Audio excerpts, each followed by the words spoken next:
네, 오영석입니다. 오늘 뉴스는 광주시 소식으로 시작하겠습니다. 광주시가 지난해 경기정책공모에서 대상을 받아서 이 팔당 물안개공원의 허브섬이라는 곳을 꾸며놨습니다. 그런데 심어놓은 허브의 상당수가 반년도 되지 않아서 말라 죽어버렸습니다. 현장을 취재했습니다. 광주시는 올해 봄 팔당 물안개공원 안에 18만 제곱미터 규모의 허브섬을 조성했습니다. 경기도로부터 100억 원을 지원받아서 5만 2천여 주의 허브를 심었습니다. 자연 친화적 공원 조성으로 연간 26만여 명의 방문객이 찾아오길 기대했습니다. 하지만 허브섬의 오늘은 그 같은 장밋빛 미래를 꿈꾸기엔 사정이 여의치 않아 보입니다. 지난 5월에 허브섬에 심어놓은 잉글리시 라벤더라는 품종입니다.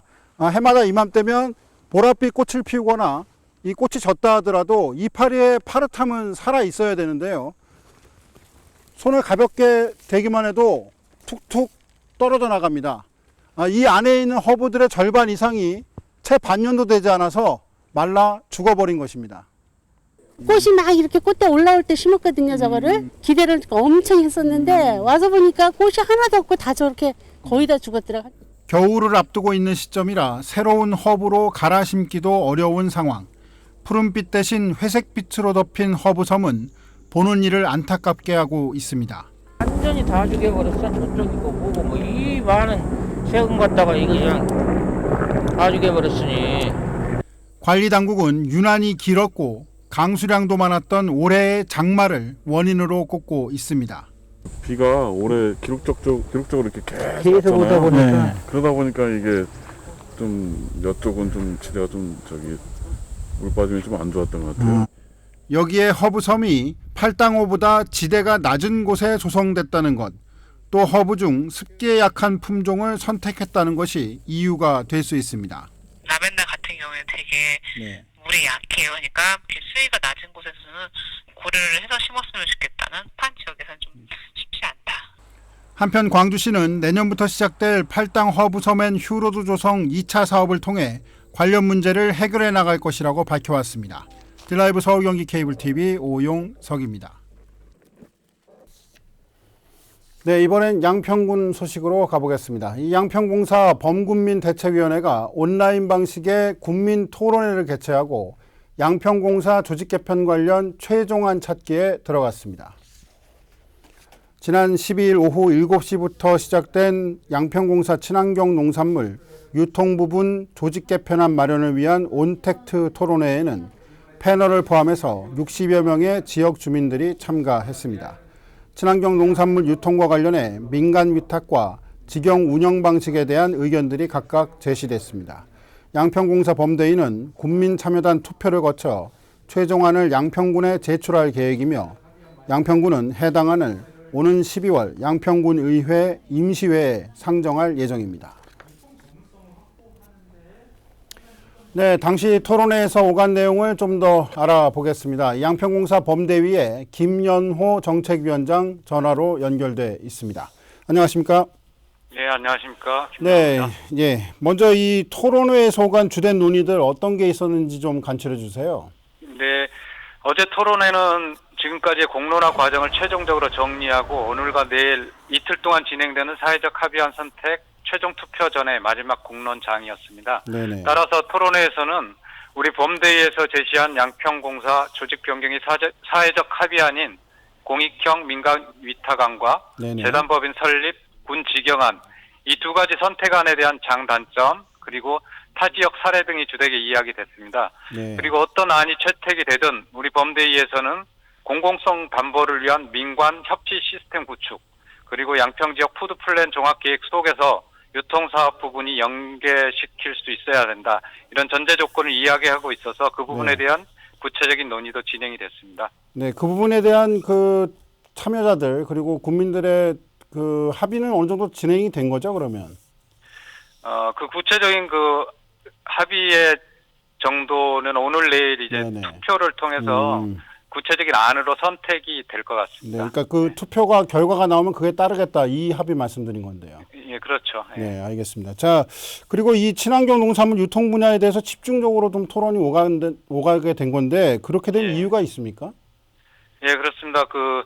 양평군이 추진 중인 로드맵대로라면 양평공사는 환경시설 부분은 시설공단으로 전환이 추진되고 있고요. 네네. 친환경 유통사업 부분은 사회적 합의안이 마련이 되면 이걸 최대한 반영하는 방향으로 아마 조직 변경이 추진될 것으로 보이는데 네. 알다시피 지난 11년간 양평공사는 부실 방만 경영, 유통 전문 역량 구축 실패 등 많은 문제를 키워왔습니다. 네.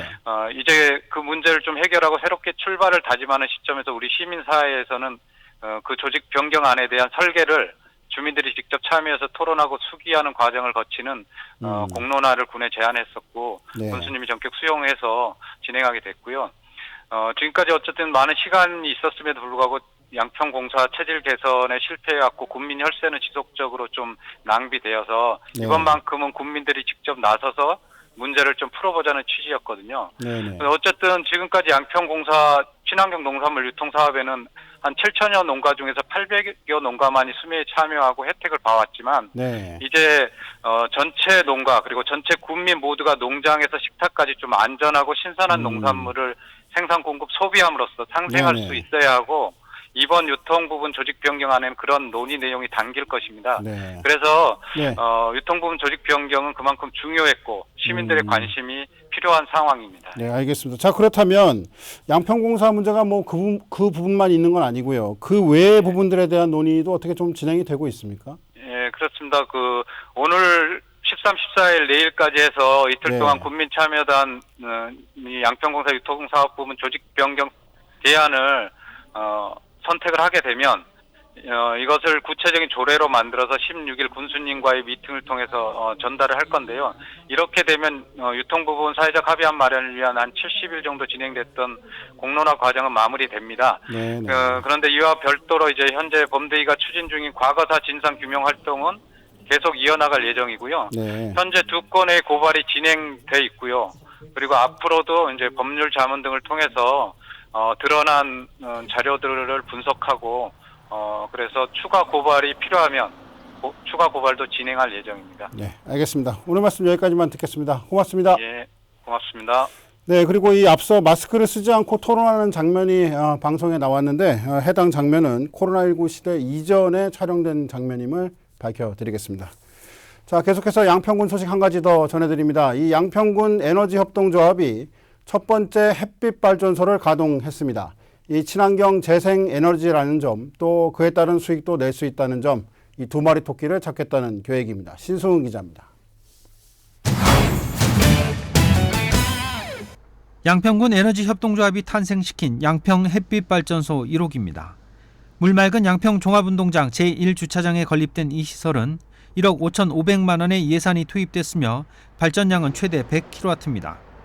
주민 134명이 출자했으며 앞으로 출자 금액의 4에서 5%가량을 배당받게 됩니다. 주민들이 주인이 돼서 사업주가 돼서 이 에너지 전환이라고 하는 큰 일을 해야 되겠구나. 이제 그렇게 해서 이제 주민 참여형 에너지 협동조합이 시작을 한 거고요. 설치 면적은 433제곱미터로 1년 동안 13만 1,400kWh의 전기를 생산할 것으로 예상되며 수익은 연간 3천만 원 정도로 전망됩니다. 이 수익은 조합원 배당과 햇빛 발전소의 추가 건립, 에너지 취약계층 지원 등에 사용될 계획입니다. 이 친환경 재생에너지 차지하는 비중이 아직도 전체 발전 용량의 10%도 안 됩니다. 그러니까 건물 옥상이나 지붕, 주차장 지붕 이런 그 환경 파괴를 하지 않고 설치할 수 있는 면적이 아직도 어마어마하게 많이 남아있다. 양평 햇빛발전소 1호기는 부지 사용에 대해선 양평군과 임대 계약을 맺었으며 생산된 전기는 한전과 20년 장기 계약을 통해서 개인보다 높은 가격을 받을 수 있게 됐습니다. 현재 태양광 패널이 30년 정도까지는 80% 이상의 효율을 보일 것으로 예상돼 친환경 전기를 생산하면서도 투자비 대비 5배 가량의 수익이 기대되고 있습니다. 딜라이브 서울 경기 케이블 TV 신승훈입니다. 제53회 가평 국민의 날 기념식이 지난 8일 자라섬 남도에서 열렸습니다. 가평군은 코로나19 여파에 따라 올해는 관련 체육 행사를 취소하고 자라섬에서 기념식만 개최했다고 밝혔습니다. 이날 기념식에서는 남서우시 등 3명에게 가평군민 대상이 수여됐고 조정면에 살고 있는 지남옥씨 등 5명이 경기도민상을 받았습니다. 네, 꽃다발 준비하신 구리시가 지역문화 예술 플랫폼 육성 사업으로 학교에서 고구려 대장간 마을과 놀자 프로그램을 운영합니다. 코로나19에 따라 구리시 문화관광 해설사들이 학교와 아동센터 등 지역 내 41개 교육기관을 직접 찾아가 활용 방안을 설명해 줍니다. 이 프로그램은 아차산 보루에서 출토된 고구려 유물을 활용한 어린이 교육 영상과 대장간 퍼즐 맞추기 체험 등을 담은 교육 꾸러미로 구성돼 있습니다. 네, 지금 코로나 때문에 모든 박물관이 문이 닫혀 있고 활동이 자유롭지 못하잖아요. 그래서 동영상을 보고 고구려 대장간 마을에 대해서 이해를 하고 그다음에 유물을 이해하면서 스티커 붙이기라든가 또 체험, 그 와당 색칠하기라든가 그다음에 퍼즐 맞추기를 통해서 고구려 대장간 마을도 이해하고 그다음에 고구려 역사도 이해해보는 시간으로 마련했습니다. 추석 연휴에 따른 코로나19 확산 우려 속에 양평군이 지역 내 4대 전통시장의 운영을 임시 중단하기로 했습니다. 운영 중단 대상은 양평 물맑은 시장과 양수리 전통시장, 용문 천년시장, 양동 쌍학시장 등입니다. 양평군은 감염 확산 추세가 안정된 뒤 재개장 여부를 결정한다는 계획입니다. 추석 연휴 기간 동안 양평군에서는 10명의 확진자가 발생했고 지난 6일에는 1명이 추가로 확진 판정을 받은 바 있습니다. 양평군이 추진 중인 도서문화센터 건립사업이 2021년도 수계기금 특별지원사업에 선정돼 27억 6천만 원을 지원받게 됐습니다.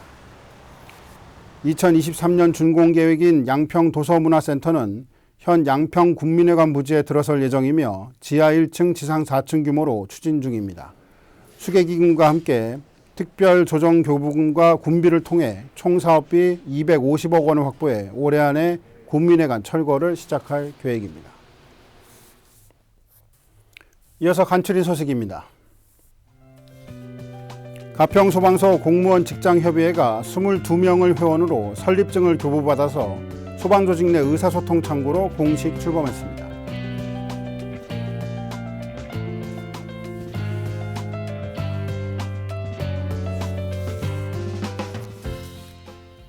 네, 뉴스 마칩니다. 고맙습니다.